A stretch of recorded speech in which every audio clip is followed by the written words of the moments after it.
Onto your butts. Here we go!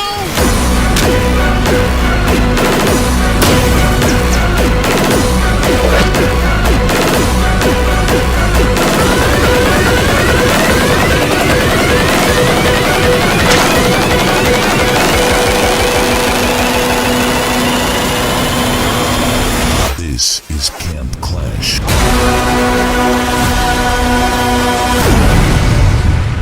And now, the most confident disappointment of the Wasteland. His methods are as dubious as his camps. But hey, at least he's got just enough caps to keep those Game Pass subscriptions alive. Barely. Give it up for Buddha, too dope. Howdy Wastelanders, and welcome to yet another exciting episode of Camp Clash. If you've spent any time in the wasteland of Fallout 76, you know your camp isn't just a base. It's a statement. It's your personality stamped onto post-apocalyptic Appalachia. And that's exactly what Camp Clash is all about. Camp Clash is a monthly camp build competition where creativity reigns supreme. This isn't about who knows the most advanced glitches, who can stack items with pixel-perfect precision, or who has mastered every technical building trick in the book. The idea that camp building is purely skill-based? That's out the window. In Camp Clash, everyone has an equal shot. Whether you're a seasoned wasteland architect or someone who just discovered the joy of decorating, the playing field is open. What truly matters is the final result. The vibe, the atmosphere, the beauty of the build. The prettiest, most stunning, most jaw-dropping camps rise to the top, no matter how they were constructed.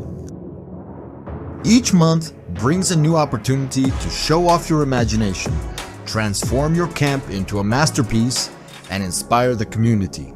From cozy woodland retreats to neon-soaked raider hideouts, Camp Clash celebrates the art of making Appalachia beautiful, one camp at a time. So fire up that build menu, place that first foundation, and let your creativity loose.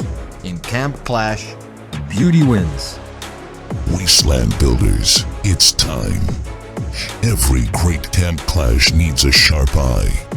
Someone who knows style. Someone who understands creativity. Someone who can walk into a camp and instantly feel whether it's magic or just another shack in the woods of Fallout 76. This month, we're bringing in a guest judge who embodies flair, imagination, and unmistakable presence. A builder who knows how to turn budget limits into brilliance. A creator whose camps don't just exist, they shine. A name many in the community already recognize. Expect sharp critiques. Expect high standards. And expect an eye for beauty that misses nothing. This judge is stepping into Camp Clash, and only the most breathtaking builds will earn that nod of approval. Get ready, Wastelanders. Because this month's guest judge is Silver Bunny. Builders, you've been warned. Alright, Wasteland Builders, this is it. The blueprints are set, the doors are open, and the spotlight is on. Welcome to Camp Clash, where creativity takes center stage, and only the most beautiful builds rise above the rest.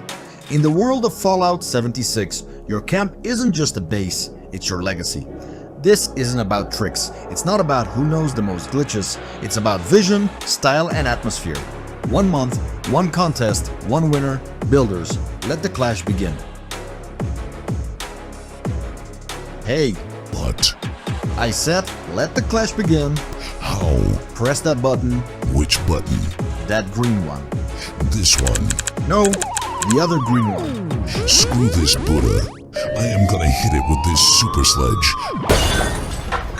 I don't get paid enough for this shit.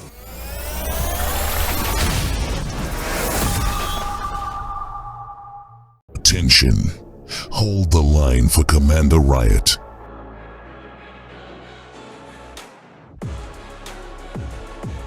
Welcome to Camp Clash, Commander Riot. Yes, Commander Riot because it's a commander with mild chaos. We tested Commander Relax, but that felt dishonest. Now, let me tell you something. This clinic is awesome. And I don't mean, oh, that's neat awesome. I mean the kind of awesome where you walk in and immediately think, oh wow, someone cared about this, like a lot. Possibly too much. In a healthy way, probably. You approach the camp from the outside and you're thinking, okay, cool, looks nice. Maybe you expect a couple of plushies, a folding chair, that one suspicious cooler nobody claims. But then you open that door, bam, detail hits you in the face. Not physically, don't worry.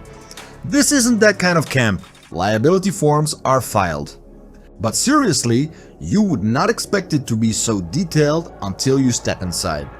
It's like the outside is saying, oh, I'm casual, and the inside is saying, I alphabetized the bandages and color coordinated the morale. The level of detail here, that's not just detail, that's commitment. That's, I stayed up until 3 AM adjusting the angle of a lantern because vibes matter detail. You've got props, you've got textures, you've got lighting that looks like it went to film school and graduated with honors. The lighting doesn't just illuminate, it sets a mood.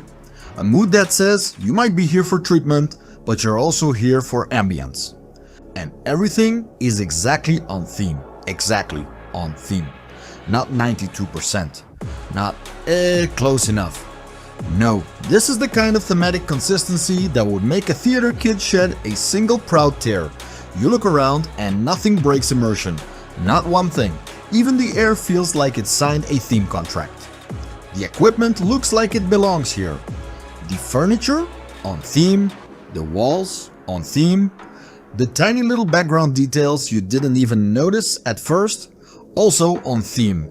It's like if commitment to aesthetic were a competitive sport, this camp would have a trophy case. And the trophy case. Also perfectly on theme.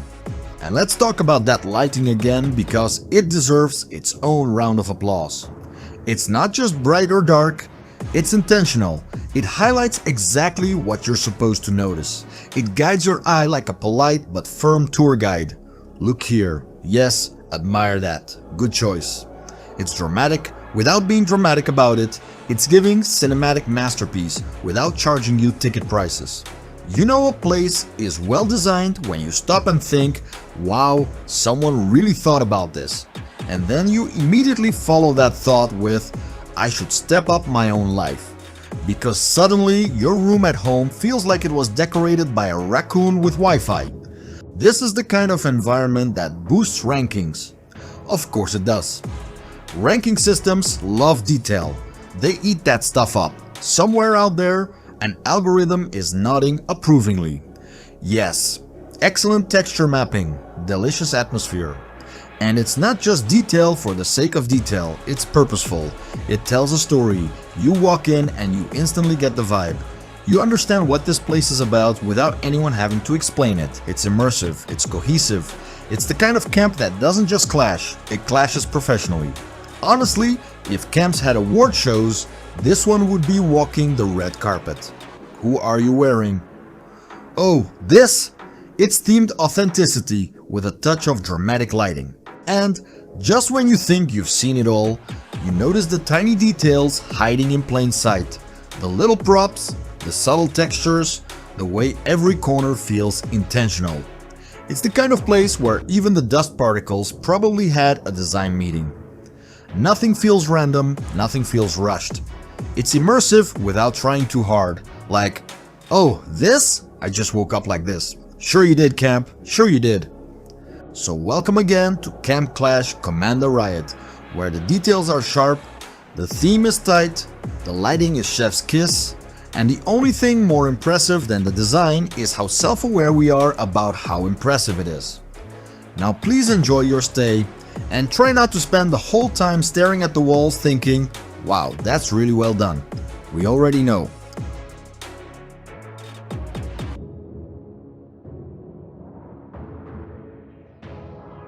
Howdy partner, it's Moonlight Cowboy.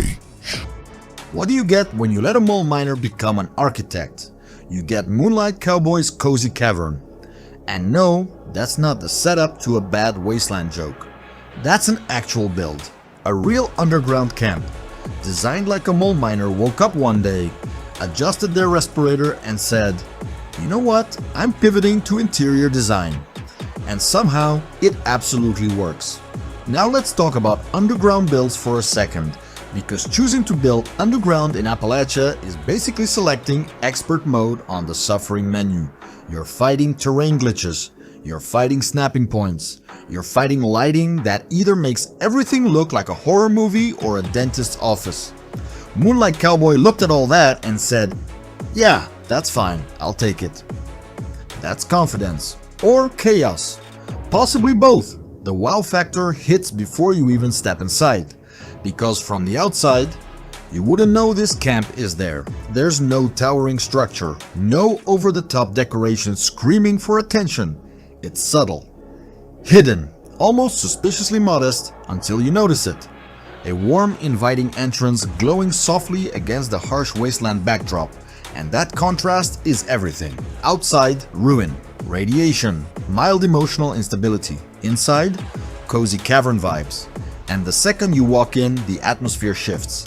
The lighting is warm, not I accidentally placed 47 industrial lights warm, but intentional warm, soft glows. Thoughtful placement. It feels like someone actually considered mood instead of panic spamming lamps when it got too dark. And let's address the elephant in the cave. Yes, some items clip into the cavern walls. Now, normally, clipping is where immersion goes to die. Normally that's where you stand there awkwardly pretending you didn't notice the cabinet phasing into solid rock like it's trying to escape reality. But here's the genius move. Moon only used items that would still function even if they were half buried. Closets, cabinets, storage pieces, things that actually make sense embedded into stone, so instead of looking broken, it looks intentional, like the cave formed around the furniture over time. Like this place wasn't built yesterday, like it's been there. That's not accidental, that's design awareness. Instead of fighting the terrain, Moon leaned into it. The rock walls aren't a problem, they're a feature. The slide clipping isn't a flaw, it's environmental storytelling. It feels organic, natural, almost lore-friendly. Meanwhile, when I try to place a shelf against a normal flat wall, the game tells me it's intersecting with an object, and I just quietly accept defeat. The layout itself is impressively clean. That's another thing that's hard to pull off underground.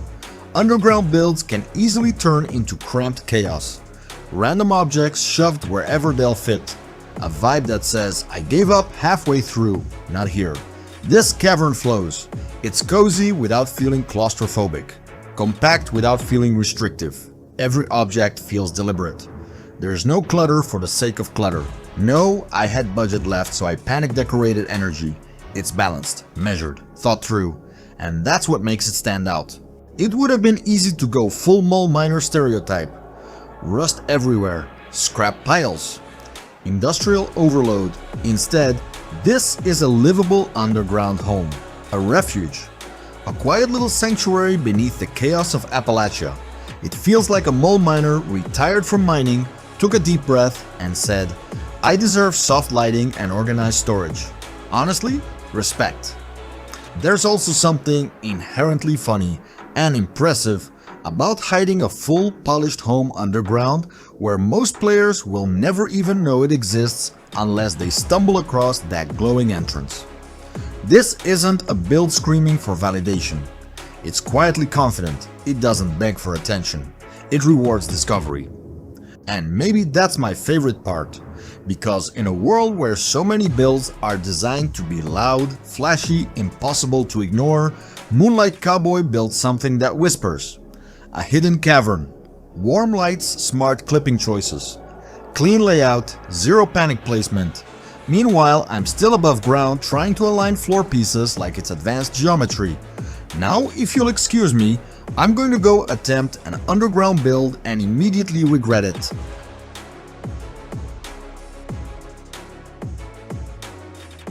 Get knocked out by Nuka Nice Job.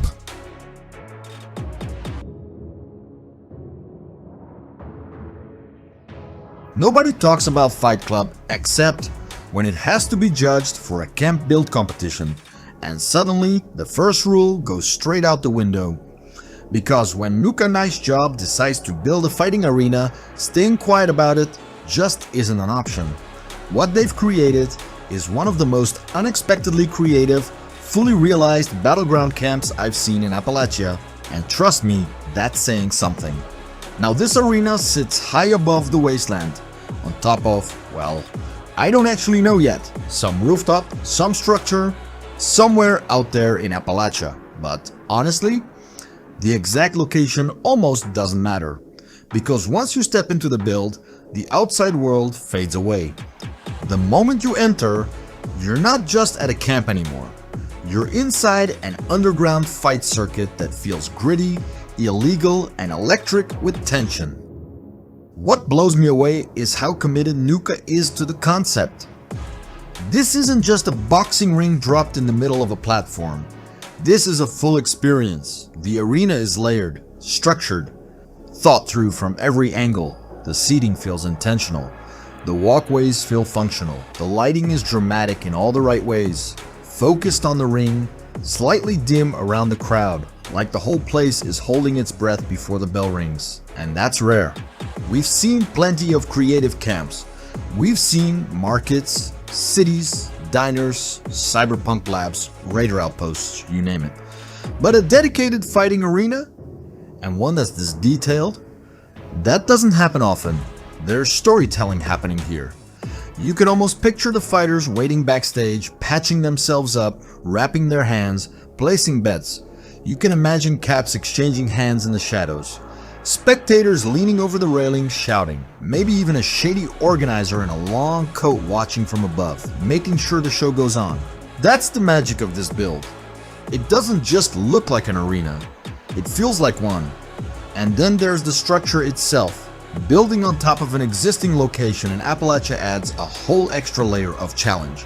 You're working with uneven surfaces, limited snapping points, environmental obstacles, but instead of fighting against the space, Nuka works with it. The elevation becomes part of the drama. The heights adds intensity. It feels exposed, dangerous, almost reckless, which fits perfectly with the whole Fight Club energy. The detailing is where this build really shines. Little touches that make the difference between cool idea and competition level execution. The clutter feels natural. The layout flows logically.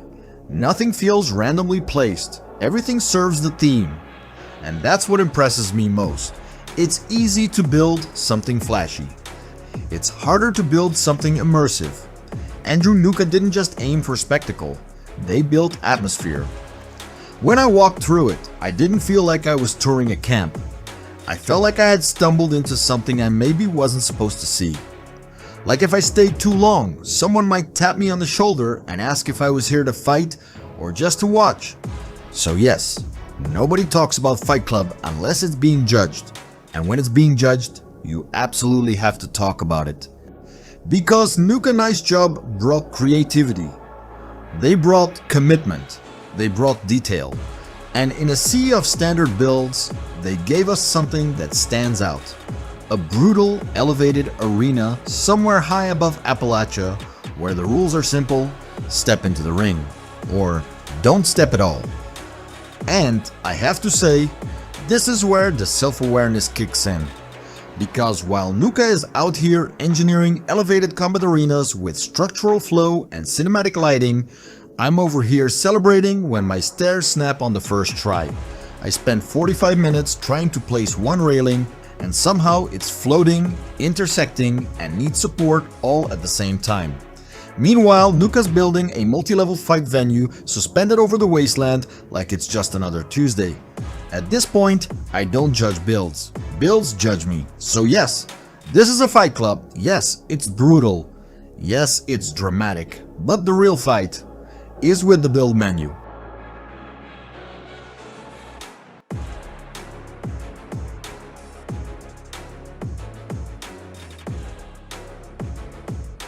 The lady's gonna squeal for Jakamara. Jakamara's Safe Harbor is a true Jakamara original. And when I say original, I mean OG at large. Not inspired by, not in the style of, no.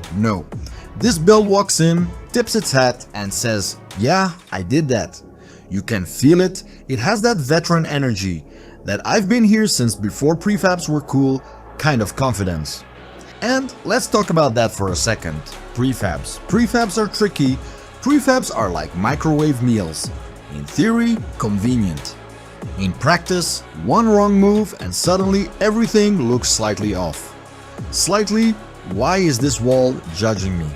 But Jack looked at prefabs and said, I can fix you. And somehow, against all odds, he did. Using prefabs well is hard to pull off. It's like trying to make instant coffee taste gourmet. Most people try, most people fail, and then we all politely pretend it's fine. But here, it's not just fine, it's impressive, it's cohesive, it doesn't look prefab-y, it looks intentional, like the pieces were always meant to live there, like they signed a lease and decorated together. And the build itself? Oh, it captures the whole bayou vibe perfectly. Not kind of swampish. Not there's some wood, so I guess it's rustic. No. This is full-on bayou immersion. You step into this place and suddenly you can hear distant banjo music that may or may not be legally distinct from anything you've heard before.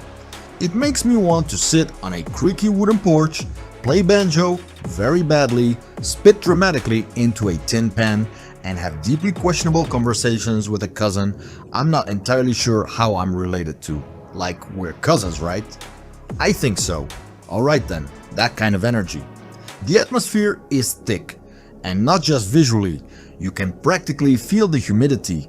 I'm pretty sure my screen fogged up out of respect. The wood textures, weathered.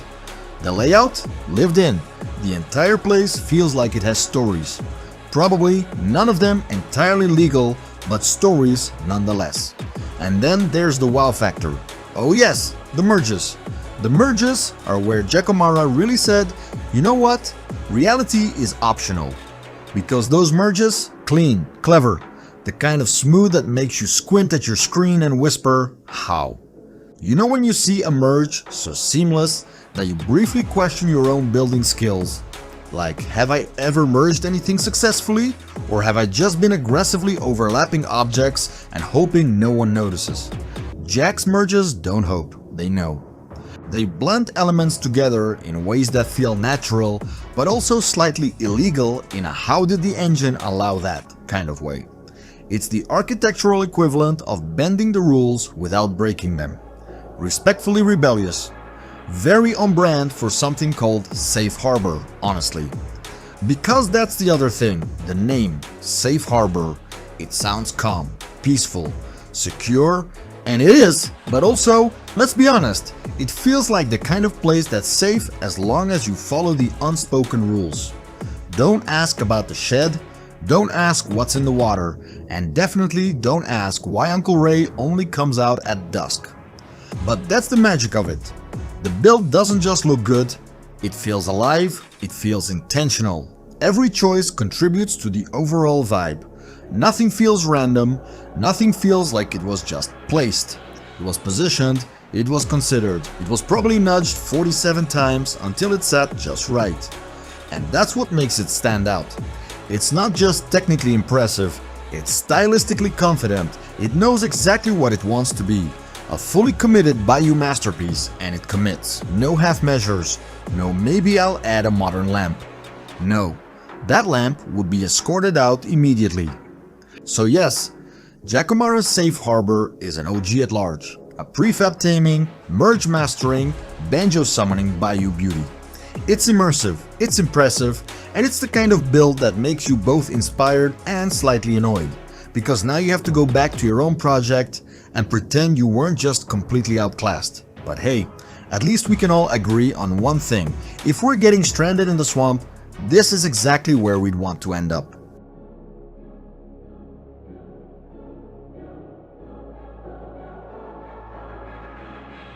Get in line. The Akiraas are up. The Akiraas have absolutely cracked the code on how to build truly awesome camps. Not just good camps, not just creative camps. I'm talking about the kind of builds that make you stop in your tracks, slowly turn your camera and say, okay, how is this even possible? Their unique fusion of Wasteland grit and cyber neon punk energy is on a completely different level. It's not just a theme, it's a fully realized aesthetic. Rusted metal collides with glowing signage. Industrial decay meets high-tech atmosphere. Broken concrete and scrap structures are layered with vibrant neon lighting that pulses like a futuristic heartbeat in the middle of the apocalypse. It's that perfect contradiction. Desolation and innovation existing side by side. And the craziest part, if you stumbled across one of their camps without context, you genuinely wouldn't know whether it was player-made or officially designed. You'd wonder if it was built by Bethesda Game Studios themselves, or by some overly ambitious world champions of camp building who decided to casually redefine the limits of creativity. The polish is that convincing. What really sets the Akiraas apart is their attention to detail. Every single merge, every object placement, every structural decision feels intentional. Nothing is random, nothing is just good enough. Wires are hidden or incorporated into the aesthetic. Lighting isn't just bright, it's directional, atmospheric, cinematic. Shadows fall exactly where they should. Neon reflections bounce off metal surfaces in ways that make the whole space feel alive. They don't just build structures, they build experiences. Walking through one of their camps feels like stepping into a fully realized in-game location. There's flow, there's world building, there's environmental storytelling. You can almost imagine NPCs inhabiting the space, terminals flickering with secret messages, faction leaders meeting in neon-lit back rooms. It feels intentional, immersive, and believable. Which brings me to the big question.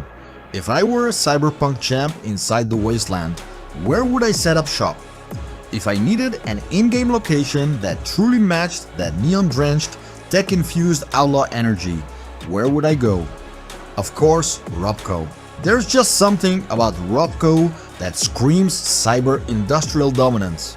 The corporate legacy, the retro-futuristic tech aesthetic, the cold metal interiors, and the feeling that something powerful used to operate there. It's the perfect canvas for that Akira signature style. You take that industrial backbone and inject it with vibrant neon attitude, layered merges, and meticulous detailing, and suddenly it transforms into something legendary. And in classic Akira fashion, every detail would be on point. Every merge would feel seamless. Objects would clip together in ways that look intentional, like they were designed to fit that way from the start. Structural lines would be clean. Lighting would frame key focal points. Decorative clutter would tell a story instead of creating chaos. That's what separates a good build from a championship level build. Anyone can stack walls and throw down lights, but the Akiraas understand composition. They understand scale. They understand how to guide a player's eye through a space. You don't just see their camps, you explore them. You discover corners. You find little design decisions that make you appreciate the build more the longer you look at it. And let's talk about confidence. Because building in a bold neon punk style in a post-apocalyptic world takes guts. It would be easy to lean fully into rusty realism. It would be safe to stick with muted tones. But instead, they double down on contrast. They amplify color. They embrace the glow. And somehow, it still feels like it belongs in the Wasteland. That balance is rare. It's that balance that makes their builds feel official. Like they could be part of a major expansion. Like you'd walk into the area and trigger a questline. Like some mysterious fixer would lean against a neon-lit railing and offer you a job that changes the fate of the region. So if I'm claiming the title of Cyberpunk Champ, there's only one place I'd land. Robco reimagined through the Akira lens. Because when the Akiraas build, they don't just create camps, they create landmarks. Remember these builders, because they rock atomic pixel dust.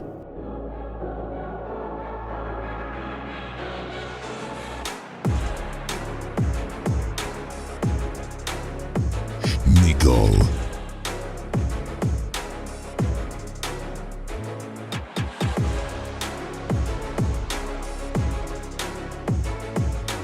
Cowboy.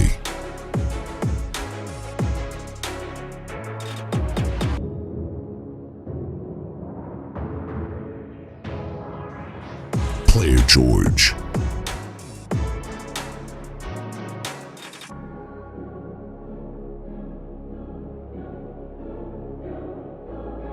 Six Samurai.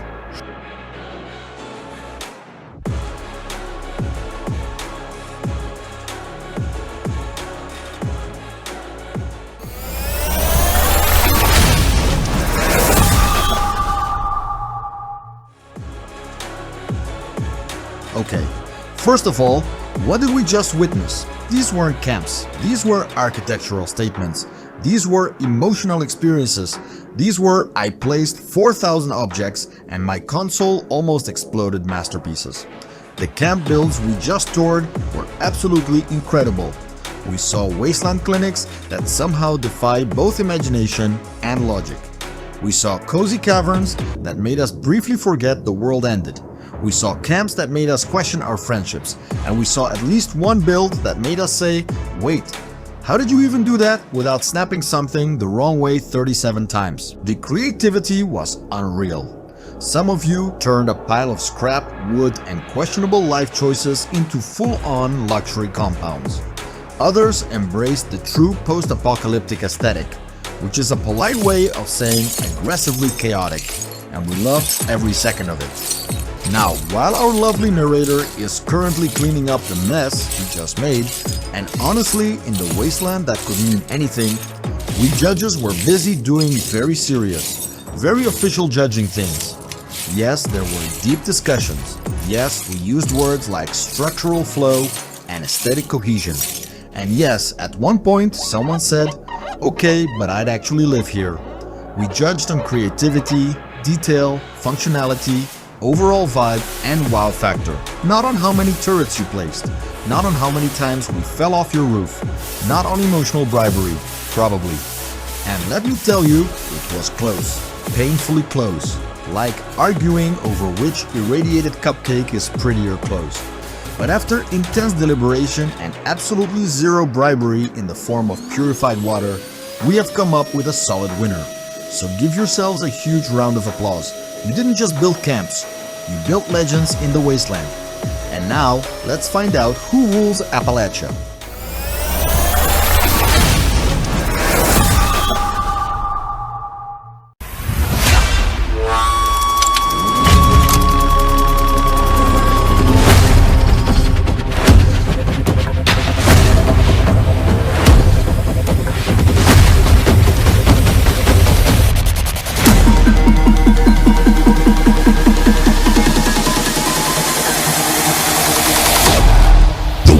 This month's Camp Clash is Nuka Nice Job. And there we have it, Nuka Nice Job. First of all, huge congratulations to our winner. That build wasn't just a camp, it was a lifestyle choice, it was bold, it was detailed, it made us question our own building skills and possibly uninstall the game out of respect. Absolutely deserved. But, and this is important, every single contender tonight brought something special to the wasteland. Whether you built a perfectly themed immersive experience, a cozy post-apocalyptic dream home, or a structure that made us say, wait, how is that even structurally supported? You showed creativity, dedication, and serious building talent. Competitions like this are tough. You put your time, ideas, and probably a questionable amount of budget and brainpower into these builds. So genuinely, thank you to every single builder who participated. You made this event what it was. And of course, we need to give a massive thank you to our guest judge, Silver Bunny. Your insights, your thoughtful critiques, and your very professional, yes, interesting roof placement energy were greatly appreciated. We're so glad you joined us for this chaos, competition. To everyone watching, if you enjoyed this event, make sure to join our community. Follow our Discord. The link is in the description, so you don't miss future build competitions, events, and general wasteland nonsense. And while you're down there, go ahead and like the video, subscribe to the channel, and hit that notification bell so you never miss when we drop new content. Because, let's be honest, you don't want to miss the next time we argue about floating foundations. Thank you all again for being part of this. We'll see you in Appalachia. If you had fun, don't forget to join our Discord. Link is in the description, so you can be part of the next competition. Like the video, subscribe to the channel, and hit that notification bell so you don't miss future events, builds, and whatever chaos we decide to host next.